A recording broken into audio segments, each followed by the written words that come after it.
এই 6 জন আসবে class 100 metre দৌড় প্রতিযোগিতায় রেজাল্ট সঠিকভাবে ঘোষণা করা হয়েছে।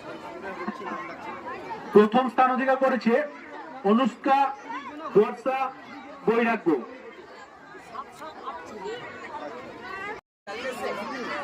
রাজ বর্মন রোহনমিত, তোমাদের কাজ হচ্ছে ট্র্যাকটাকে পুরোপুরি ফাঁকা করা। 2 মিনিট সময় দাও, 2 মিনিটের মধ্যে তোমরা নিয়ে যেতে পারবে ট্র্যাক ফাঁকা করা। আমি ভিডিওটা করছি।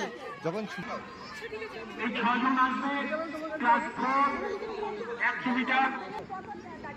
প্রাকৃতিক দুর্যোগের কারণে আরো জোরে আরো জোরে আরো জোরে আরো জোরে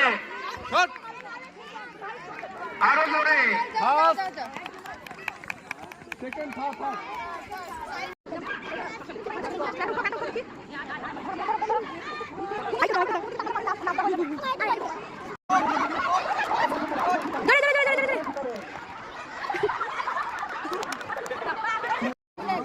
দেখা দেখা ভালো করে ছুড়বি।